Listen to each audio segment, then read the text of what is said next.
So hello guys, आज हम पढ़ेंगे यूनियन एंड इट्स टेरिटरी, जो कि आपकी द इंडियन पॉलिटी सीरीज़ का A to Z सीरीज़ का पार्ट 2 है। सो आज हम कवर करने वाले हैं यूनियन एंड इट्स टेरिटरी, और हम हो सके तो सिटीजनशिप भी कर लेंगे। सो हम पढ़ रहे हैं द इंडियन पॉलिटी, उसमें हम पढ़ रहे हैं आज union and it's territories.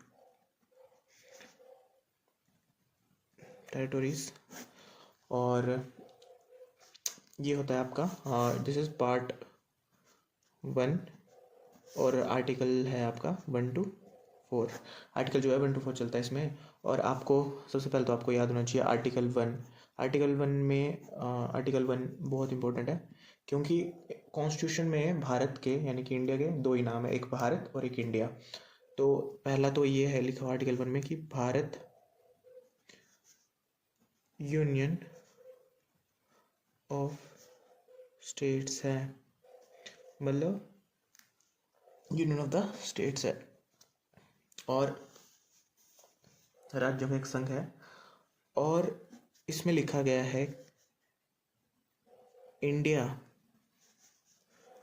That is Bharat, shall be the union of states. ये लाइन वेरी वेरी इंपॉर्टेंट है, और ये एग्ज़ाम में आ चुकी है प्रीवियस एग्जाम्स में, क्योंकि इंडिया के एज पर कॉन्स्टिट्यूशन दो ही नाम है, एक तो इंडिया है, दूसरा है भारत। तो इंडिया जो कि भारत है वो राज्यों का संघ है।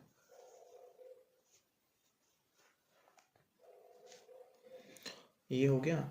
और उसके बाद टेरिटरी ऑफ इंडिया में यूटीज एंड स्टेट्स आता है। आगे है टेरिटरीज, और इसमें है टेरिटरीज ऑफ इंडिया। इसमें है आपका स्टेट्स प्लस यूटी। अच्छा, जम्मू कश्मीर अभी रिसेंट यूटी बनी, और लद्दाख भी है ना। तो अकॉर्डिंग टू मतलब टिल आज तक हमारे पास है 28 स्टेट्स एंड 8 यूनियन टेरिटरीज। ये है रिसेंट में क्या हुआ कि दादर नगर हवेली और आपका दमन दीव को मर्ज कर गया है। तो हमारे पास 8 यूनियन टेरिटरी और 28 राज्य हैं। जम्मू कश्मीर भी यूटी है और लद्दाख भी यूटी है। तो दो डिफरेंट यूटी है ना। और इसमें से मेनली जम्मू कश्मीर के ऊपर बन सकता है क्वेश्चन कि जम्मू कश्मीर में कब जो आपका आर्टिकल 370 है वो स्क्रैप कब हुआ था। स्पेशल स्टेटस जो था जम्मू कश्मीर का वो स्क्रैप हुआ था आपका 5 अगस्त 2019 में, बस इतना। और स्पेशल स्टेटस इसको मिला था नवंबर 17 1952 में, बस इतना। अच्छा, बिफोर इंडिपेंडेंस आपको तो पता है वल्लभ भाई पटेल ने और उनके साथ वीपी मेनन भी थे, जिन्होंने सारे जो भी छोटे छोटे राज्यों में बंटा हुआ था उनको यूनाइट करा था। और बस उसके बाद हमारे पास फिर 3 स्टेट्स थे जो मेन थे। एक तो था आपका जूनागढ़, दूसरा था आपका हैदराबाद, तीसरा था आपका जम्मू कश्मीर। जम्मू कश्मीर ने इंस्ट्रूमेंट ऑफ एक्सेशन साइन की हुई है। और आपको हैदराबाद में आपका ऑपरेशन हुआ है, और ऑपरेशन पोलो हुआ है, जिसको जयंतो लेफ्टिनेंट गवर्नर जयंतो ने मतलब हेड किया था, लीड किया था। और उसके बाद आपका जूनागढ़ में रेफरेंडम हुआ है, जनमत संग्रह। बस ये आपने हिस्ट्री में पढ़ा होगा। और उसके बाद हमारे पास है आर्टिकल 2 मेनली आपका एडमिशन और एस्टेब्लिशमेंट ऑफ न्यू स्टेट। अगर कोई न्यू स्टेट बनाना है तो उसके बारे में है, बस इसमें इतना ही है। उसके बाद आर्टिकल 3 आपको याद होना चाहिए। आर्टिकल मेन तो 1 है, बाकी 1 to 3 आपको भी याद होना चाहिए। अच्छा, आर्टिकल 3 में क्या क्या है कि आर्टिकल 3 में पार्लियामेंट के पास पावर है कि वो चेंज कर सकता है किसको, बाउंड्री, नेम और बाइफरकेट कर सकता है एनी एग्जिस्टिंग स्टेट्स को। तो क्या क्या पावर है, parliament has the power. Parliament के पास क्या है, हम मैं लिखेंगे शॉर्टकट, पार्लियामेंट के पास पावर है क्या क्या करने के लिए, क्या क्या कर सकता है वो। देखो, नेम चेंज कर सकता है, और बाउंड्री चेंज कर सकता है, मैं इधर लिख लेता हूँ चेंज, और क्या कर सकता है, बाइफरकेट कर सकता है, यानी कि बंटवारा कर सकता है। Any existing state, any bifurcate any existing state, किसी स्टेट का अगर बाउंड्री या नेम या बाउंड्री कुछ भी बोलो, अगर वो चेंज करनी है तो वो किसको भेजेगा, सॉरी प्रेसिडेंट के पास आएगा। प्रेसिडेंट क्या करेगा, प्रेसिडेंट जो बिल है या प्रपोजल है, जो भी प्रपोजल है नेम चेंज करने का, बाउंड्री चेंज करने का, वो किसको भेजेगा, स्टेट को भेजेगा। अगर स्टेट को देगा बिल, जो प्रपोजल है स्टेट को देगा, कि स्टेट ने, अगर स्टेट है, स्टेट के पास अगर लेजिस्लेटिव असेंबली है, लेजिस्लेटिव काउंसिल भी है, यानी कि विधानसभा और विधान परिषद दोनों, तो वहाँ पे दोनों पे पास होगा। अगर तो या किसको भेजेगा, state legislative assembly, state legislative council, SLA मतलब स्टेट लेजिस्लेटिव असेंबली, SLC मतलब स्टेट लेजिस्लेटिव काउंसिल, तो इन दोनों को भेजेगा। और इन दोनों को भेजने के बाद इनको एक स्पेसिफिक टाइम पीरियड में आंसर करना पड़ेगा इनको विद इन टाइम। अगर ये आंसर नहीं करते हैं तो प्रेसिडेंट क्या करेगा, इसको रेफर कर देगा आगे को, रेफर करेगा किसको, पार्लियामेंट को, बस। और इसमें ना अगर इन्होंने आंसर नहीं दिया, अगर यस कर देते हो तो ठीक है, नहीं किया तो प्रेसिडेंट के पास यहाँ पे पावर है कि वो, मतलब उसके पास पावर है कि वो कोई भी एक्शन ले सकता है, राइट टू टेक, मतलब has a power to take action. Okay, और उसके बाद फिर पार्लियामेंट, अगर पार्लियामेंट ने चाहा तो वो चेंज कर देगी, और क्या, बस दैट्स इट। और उसके बाद अगर बाइफरकेट करना है, यानी कि बंटवारा करना है, तो प्रोसेस थोड़ा अलग है। तो पहले जाएगा किसके पास है, ओनली पार्लियामेंट के पास है ना, पार्लियामेंट के पास जाएगा, बिल है, कोई भी बिल है या प्रपोजल है, कुछ भी बोलो, तो ये जाएगा पार्लियामेंट के पास। पार्लियामेंट आइदर, मतलब पार्लियामेंट के पास है पावर, वो चेंज करना चाहता है या नहीं करना चाहता है, आइदर वांट टू चेंज और not the bill, sorry parliament के पास जाएगा। पार्लियामेंट क्या करेगा, आइदर किसी भी हाउस के पास जा सकता है, आइदर आपका राज्यसभा और लोकसभा, किसी के पास भी जा सकता है, और फिर बस हो जाएगा चेंज, है ना, और सॉरी बाइफरकेट हो जाएगा, चेंज नहीं होगा, बाइफरकेट हो जाएगा, यानी बंटवारा हो जाएगा, बस दोनों पास करेंगे और फिर बाइफरकेट हो जाएगा। तो पेपर में क्वेश्चन कैसे आएगा कि अगर किसी स्टेट को बाइफरकेट करना है तो किसके पास पावर है बाइफरकेट करने की, तो आपके पास ऑप्शन अलग अलग जाएंगे, प्रेसिडेंट के पास है, पार्लियामेंट के पास है, वाइस प्रेसिडेंट के पास है, लोकसभा के पास है, राज्यसभा के पास है, या किसी एक के पास है ना।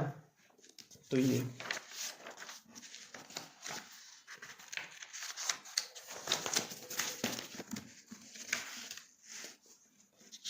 उसके बाद हम पढ़ेंगे, अच्छा पार्लियामेंट ने अगर यहाँ पे चेंज करना है तो क्या मेजोरिटी चाहिए, तो यहाँ पे अगर पार्लियामेंट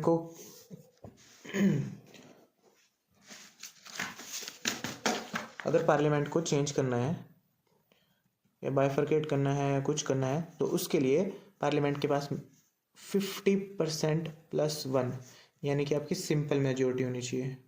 सिंपल मेजोरिटी के साथ जो भी बिल है या प्रपोजल है उसको पास कर सकती है पार्लियामेंट, है ना। 50% का मतलब यहाँ पे, सिंपल मेजोरिटी का मतलब मैं आपको मेन समझा देता हूँ।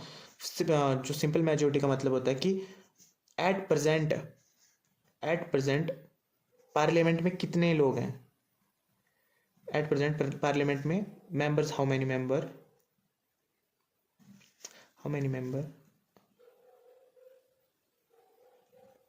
Many members are present in the house।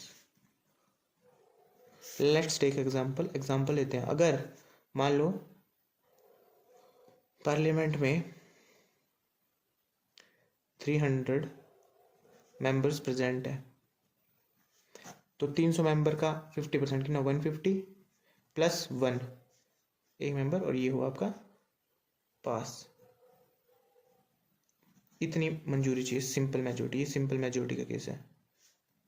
देखो 4 टाइप जो मेन ऐसे हमें जितनी ज़रूरत है उतनी इतनी है कि हमें पता होना चाहिए। एक सिंपल मेजोरिटी होती है, एक एब्सोल्यूट मेजोरिटी होती है, एक स्पेशल मेजोरिटी होता है, और एक आप simple plus sorry special plus simple majority होती है जो स्टेट लेजिस्लेटिव असेंबली से पास होकर आता है कोई बिल, जिसमें ऐसा बिल जिसमें आपका फेडरल स्ट्रक्चर या जिसमें राज्यों के पास की कुछ पावर है या कुछ चेंज करना है उसमें, राज्यों के बारे में चेंज करना है, वो मैं आपको आगे अच्छे से समझाऊंगा ना जब हम नेक्स्ट पढ़ेंगे टॉपिक। अच्छा एक चीज़, ये तो स्टेट वाला केस हो गया ना, स्टेट को चेंज करना, स्टेट का नाम चेंज करना, स्टेट की बाउंड्री चेंज करना है या स्टेट को बाइफरकेट करना है, जो भी है ये तो स्टेट का केस है। लेकिन यूटी में क्या होता है,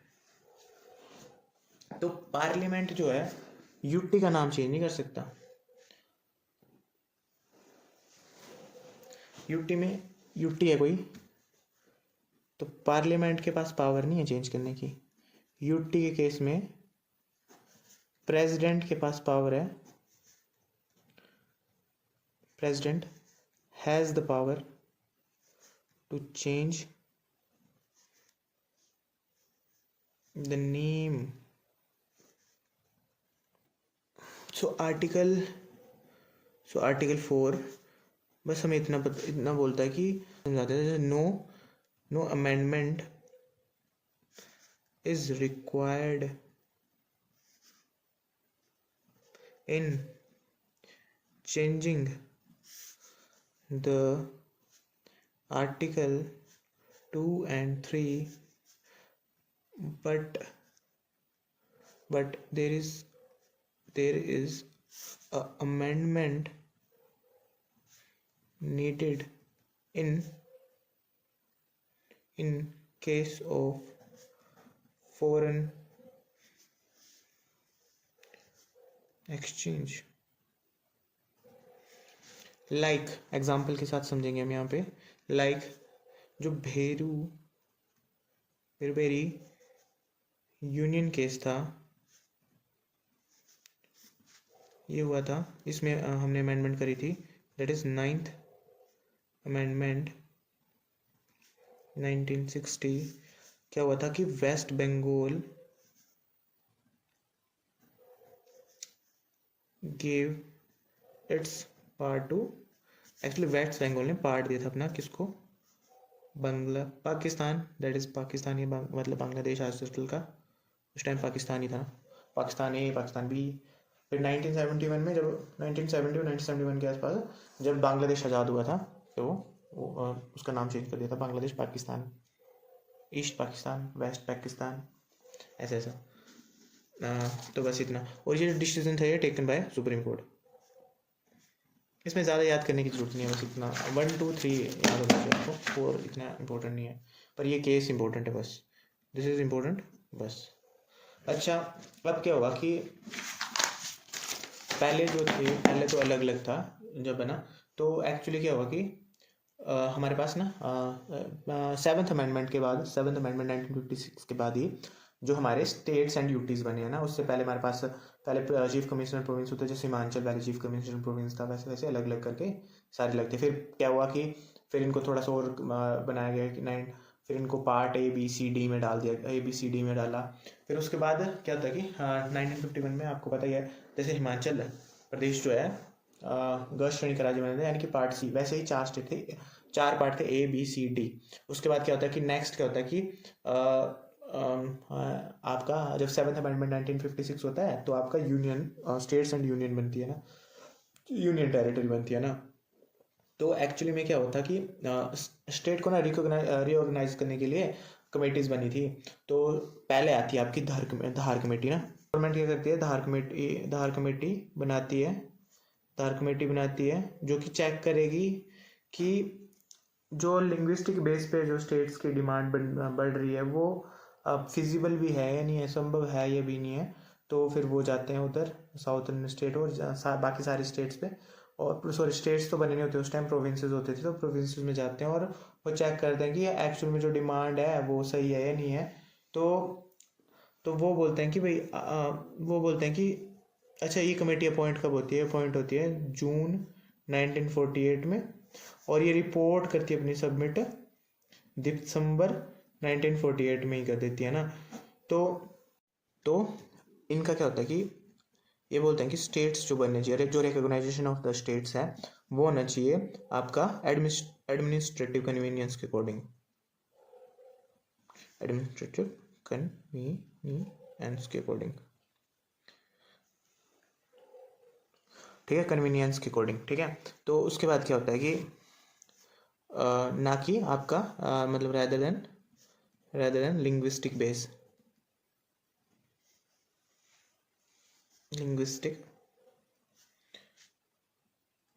के अकॉर्डिंग।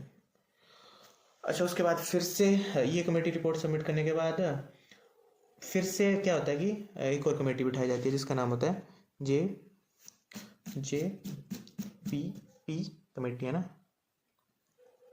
JVP कमेटी बिठाई जाती है, JVP कमेटी बिठाई जाती है आपकी बिठाई जाती है JVP कमेटी है 1949 में, है ना। नहीं सॉरी, ये भी दिसंबर 1948 में आ जाती है और 1949 में ये अपना रिपोर्ट सबमिट कर देती है। बात आपको पता नहीं कि JPB है कौन, यहाँ पे J से है आपका जवाहरलाल नेहरू,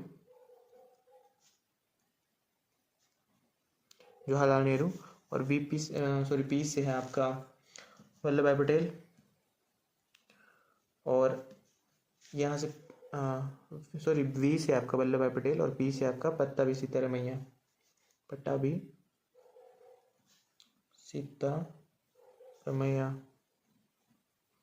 दैट्स इट। ये 3 बंदे इधर, और ये तीनों करते हैं हेड, क्योंकि रिसेंटमेंट जो होता है ना वो अभी तक इतना होने इतना बढ़ जाता है कि उनको दोबारा से ही अपॉइंट करनी पड़ती है मतलब कमेटी, और ये फिर खुद जाते हैं। लेकिन ये भी मना कर देते हैं, ये भी रिजेक्ट कर देते हैं लिंग्विस्टिक बेस पे रीऑर्गेनाइजेशन ऑफ द स्टेट, है ना। तो क्या होता है कि गवर्नमेंट को 1953 में, यहाँ पे ये वाला इंपॉर्टेंट है, 1953 में फोर्सफुली उनको ना फर्स्ट लिंग्विस्टिक बेस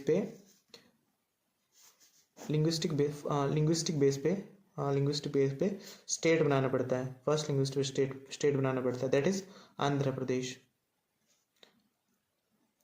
प्रदेश। अच्छा, जो कि है कि तेलुगु स्पीकिंग स्टेट, है ना। तो ये लिंग्विस्टिक बेस पे बनाते हैं, और ये बनता है कहाँ से, कार्व्ड आउट होता है मद्रास जो कि आजकल का तमिलनाडु है, कार्व्ड आउट फ्रॉम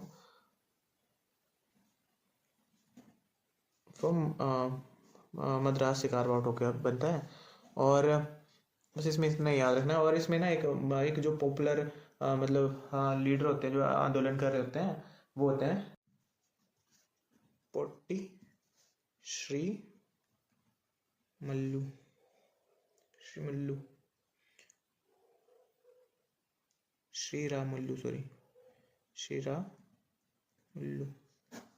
ये होते हैं। क्योंकि इन्होंने ना मतलब ये जब मतलब आंदोलन कर रहे होते हैं ना, इन्होंने 56th डे में क्या होता है, हंगर स्ट्राइक के दौरान इनकी डेथ हो जाती है। हंगर स्ट्राइक की वजह से इनकी क्या हो जाती है, डेथ हो जाती है। बस उसकी वजह से फोर्सफुली सरकार को बनाना ही पड़ता है लिंग्विस्टिक बेस से। बस इतना ही है इस पे। इसके बाद क्या होता है कि बस इसके बाद आपको सबसे इम्पोर्टेंट एक चीज़ याद करने के लिए, जो कि आपका फैजल अली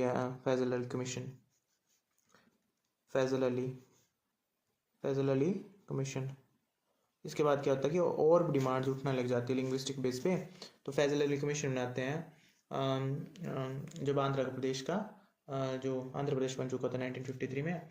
और उसके बाद ये 3 मेंबर बॉडी होती है, तो इसको इतना याद रखना कि 3 मेंबर बॉडी है, और इसमें हेड जो करने वाले हैं वो यही हैं, फैजल अली। और इसके साथ इनके साथ 2 बंदे और होते हैं, इनके साथ होता है एक KM पनिकर और HN कुंजरू, ठीक है। बस इसके बाद इतना। अच्छा, ये भी बोलते हैं, ये इनका जब ये मतलब रिपोर्ट में देते हैं अपनी, तो ये जो है ये बनाया जाता है अपने 1953 में बनाते हैं ना, अपॉइंट करते हैं इसको भी 1953 में, क्योंकि उसके बाद जो था ना कि लिंग्विस्टिक बेस पे बहुत ज़्यादा राज्य बनाने की डिमांड बहुत ज़्यादा बढ़ जाती है। तो ये भी जब अपनी रिपोर्ट पेश करते हैं तो ये भी रिजेक्ट करते हैं कि वन नेशन मतलब वन लैंग्वेज वन स्टेट वाला जो थ्योरी है ये रिजेक्ट कर देते हैं ना, वन स्टेट वाली थ्योरी ये रिजेक्ट कर देते हैं। बट ये बोलते हैं कि,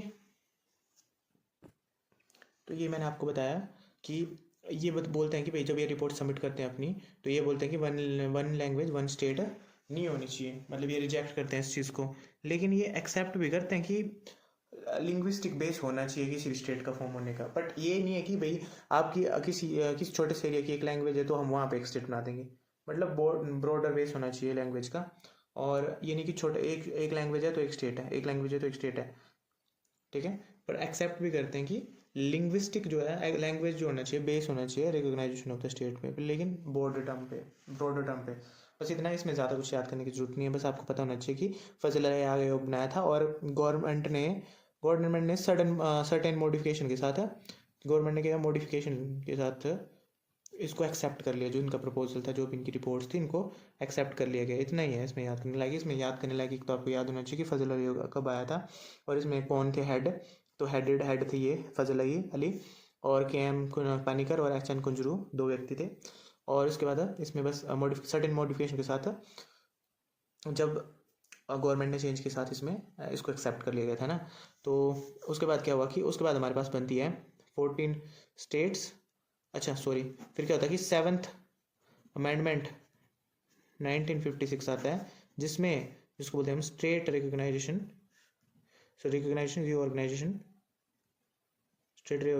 एक्ट।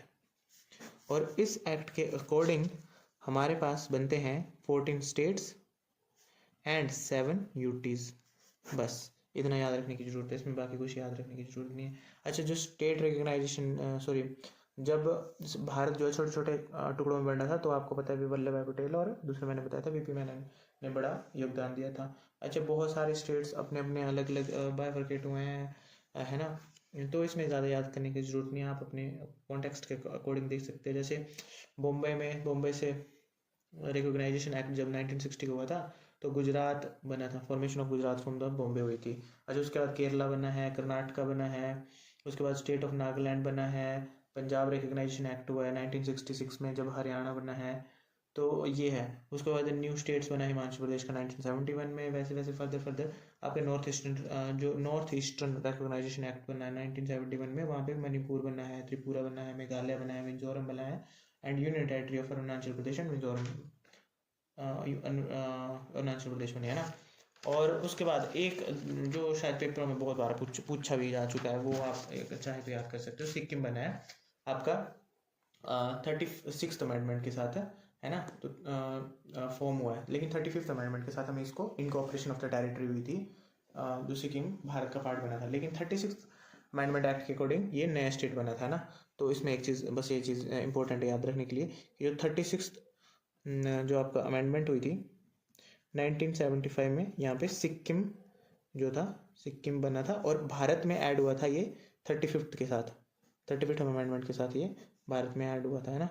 बस इतना, भारत में ऐड हुआ था ये, मतलब टेरिटरी इनकॉर्पोरेट कर दी थी हमने अपने में, बस इतना है इसमें। अच्छा, उसके बाद उसके बाद अरुणाचल, फिर गोवा बना था, गोवा स्टेट बना था 1987 में। और बस इसमें इम्पोर्टेंट यही है, एक तो सिक्किम वाला याद रखना कि ये स्टेट बना था 1975 36th अमेंडमेंट, और 35th में इनकॉर्पोरेशन ऑफ द टेरिटरी हुई थी इंडिया में। अच्छा, उसके बाद ये हो गया, गोवा बना था 1987 में स्टेट। अच्छा, उसके बाद मध्य प्रदेश, यहाँ पे 3 चीज़ें जो लास्ट के स्टेट बने हैं वो इम्पोर्टेंट है ना। तो जो मेन वाले हैं वो मैं बता देता हूँ, बाकी आप देख लेना अपने हिसाब से। जैसे पेपर में क्वेश्चन बनते हैं, जैसे मध्य प्रदेश कब बना था, मध्य प्रदेश से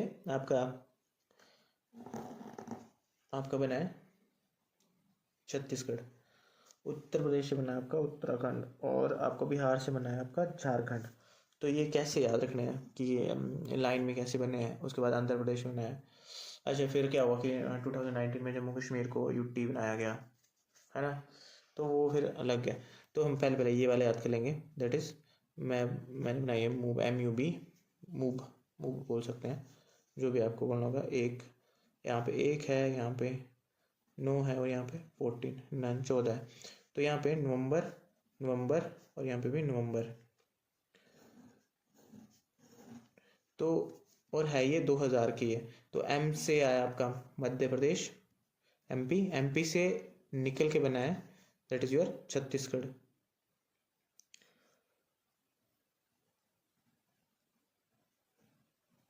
छत्तीसगढ़। उसके बाद आया यू, यू से आपका यूपी, यूपी से बना है आपका उत्तराखंड। और बी से आपका बिहार, बिहार से निकला है झारखंड। बस इतना याद होना चाहिए। उसके बाद आपका आंध्र प्रदेश बनाया 2 जून 2014 में, आंध्र प्रदेश बना है। जम्मू कश्मीर का मैंने बता दिया कब बना था। अच्छा उसके बाद पहले बता दिया। अच्छा उसके बाद ये हो गया हमारा जो स्टेट वाला है वो ख़त्म, पूरा बता दिया मैंने ब्यौरा, है ना। उसके बाद सिटीजनशिप, सिटीजनशिप पार्ट 2 है हमारा, पार्ट 2 है और ये चलता है आपका 5 to 11। बस इतना याद होना चाहिए इसमें से। अच्छा इसमें क्या है कि इसमें जो है हमें सिटीजन, एक तो हमारी सिटीजन कैसे, इंडिया की सिटीजनशिप क्या सिंगल सिटीजनशिप है, सिंगल है। अच्छा उसके बाद दूसरा ये है कि हमें सिटीजनशिप कैसे मिल सकती है, एक्विजिशन ऑफ सिटीजनशिप कैसे हो सकता है।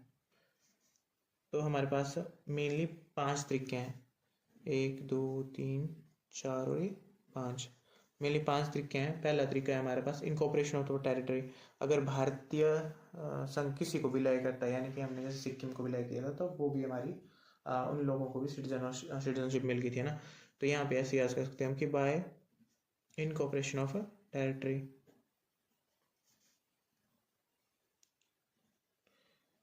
Incorporation of territories. अच्छा दूसरा था हमारे पास बाय रजिस्ट्रेशन। तीसरा है हमारे पास बाय डिसेंट। चौथा है हमारे पास by nationalization, sorry neutralization, neutralization और नेचुरलाइजेशन। उसके बाद हमारा बाय बर्थ। अच्छा इसमें क्या होता है कि देखो, इनकॉर्पोरेशन ऑफ द टेरिटरी मैंने आपको समझा दिया कि भारत में किसी टेरिटरी को, भारत में किसी एरिया को जीता और उसको अपने अंदर मिला दिया। बाय रजिस्ट्रेशन में आपको कुछ साल के लिए यहाँ पे रहना पड़ता है, उसके बाद भारत सरकार आपको यहाँ का सिटीजनशिप दे सकती है। बाय डिसेंट होता है वंशावली के आधार पर, जैसे पूर्वज, हमारे पूर्वज यहाँ पे थे तो हम भी यहाँ पे उनके डिसेंडेंट हम, उनके वंशावली में आते हैं तो हमें भी मिल जाएगी। बाय बर्थ किसी का जन्म होता है। और बाय न्यूट्रलाइजेशन होता है कि सेंट्रल गवर्नमेंट सिटीजनशिप देती है आपके गुड करेक्टर पे। लेकिन इसमें एक केस है यहाँ पे, जो नेचुरलाइजेशन है, न्यूट्रलाइजेशन बोल रहा हूँ इसका, नेचुरलाइजेशन है। इसमें पता है क्या है, आपको ना एक ऑफिशियल लैंग्वेज आनी चाहिए किसी भी में से, मतलब आपको एटलीस्ट 1 ऑफिशियल लैंग्वेज आनी चाहिए बस, तब आपको नेचुरलाइजेशन में आपको ये मिल जाएगी। बस आपको किस केस में नहीं मिल सकती है, आप एक तो फॉरेन मतलब एनिमी नहीं होने चाहिए, वही आप अगर देश के दुश्मन हो तो आपको क्यों ही कोई वो देगा, है ना। बस बर्थ वाले केस में है ना, एक तो फॉरेन एनिमी नहीं होने चाहिए, बस इसमें यही है। अच्छा देखो पाकिस्तानी और जो बांग्लादेश है वो सिटीजनशिप नहीं ले सकते भारत की, है ना, क्योंकि वो यहीं से प्लाइन होके गए हैं। और तो बस ये है। अच्छा लूज़ कैसे कर सकते हैं हम, एक्विजिशन का तो आ गया, लूज़ कैसे कर सकते हैं। सो लूज़ करने के, लूजिंग ऑफ इंडियन सिटीजनशिप, तो losing of the Indian citizenship कैसे है। एक तो हम क्या कर सकते हैं, रिनंशिएशन कर सकते हैं, यानी कि त्याग सकते हैं, रिनंशिएशन है। दूसरा है हमारे पास टर्मिनेशन, और तीसरा है हमारे पास डेप्रिवेशन।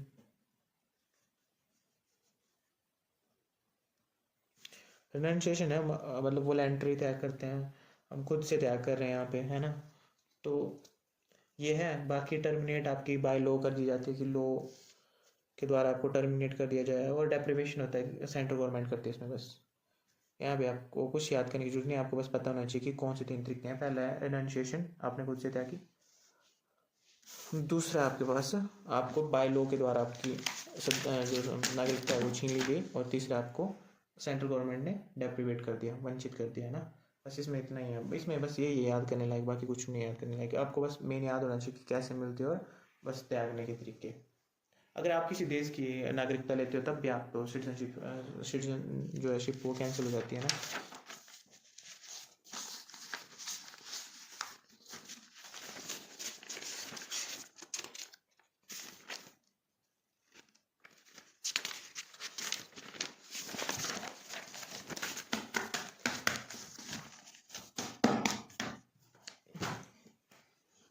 अच्छा, इसके बाद जो आर्टिकल्स अगर आपको याद करने हैं तो आर्टिकल 5, सारे आर्टिकल वैसे इंपॉर्टेंट है पर इतने भी इंपॉर्टेंट नहीं है, लेकिन ऐसे है कि 5 में तो सिटीजनशिप के बारे में दिया है। मैं आपको ऐसे सीधे सीधे समझा लेता हूँ कि 5 में क्या है, सिटीजनशिप के बारे में दिया है ना, कि सिटीजनशिप के बारे में, बस इसके बाद में कुछ नहीं है और कुछ नहीं।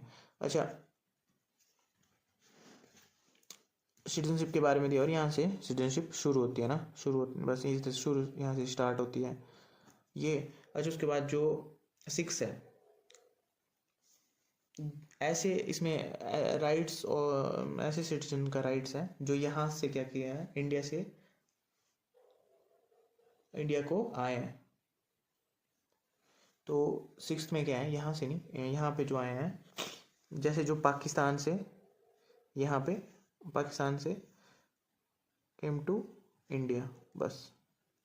अच्छा, और 7 में क्या है, 7 में इंडिया से जो कहाँ गए हैं, पाकिस्तान गए हैं, उनके सिटीजन राइट्स के बारे में, rights of the citizen of certain migrants to Pakistan है ना। और उसके बाद आर्टिकल 8 जो है वो बोलता है कि ऐसा व्यक्ति इंडियन ओरिजिन का जो आउटसाइड इंडिया रह रहा है, इंडियन ओरिजिन का कौन, इंडियन ओरिजिन का मतलब सॉरी, इंडियन ओरिजिन का व्यक्ति क्या रह रहा है, आउटसाइड इंडिया रह रहा है, ये है। उसके बाद आर्टिकल 9 बोलता है कि ऐसा व्यक्ति जिसने वॉलेंटरीली किसी दूसरे देश की सिटीजनशिप एक्वायर करी है, यानी कि मैं लिख सकता हूँ यहाँ पे अनदर कंट्री की अगर किसी ने क्या किया है, सिटीजनशिप एक्वायर करी है ना, बस। उसके बाद आर्टिकल 10 में कंटिन्यूशन ऑफ द मतलब of the rights of the citizenships है, और इसमें कुछ नहीं है। उसके बाद आर्टिकल 11 में क्या है, इसमें बता सकते हैं कि parliament can regulate the citizen right of the citizenship by law, कि अगर पार्लियामेंट के पास पावर है कि वो अगर सिटीजनशिप में कुछ चेंज करना चाहती है तो वो सारी पावर किसके पास है, पार्लियामेंट के पास है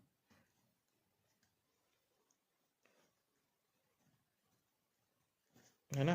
पार्लियामेंट के पास पावर है टू रेगुलेट द सिटीजनशिप है ना, बाय लॉ। बस इसमें इतना कुछ नहीं, इसमें ज़्यादा याद करने वाला कुछ है नहीं, बस इसमें इतने ही याद करने के लिए है इम्पोर्टेंट।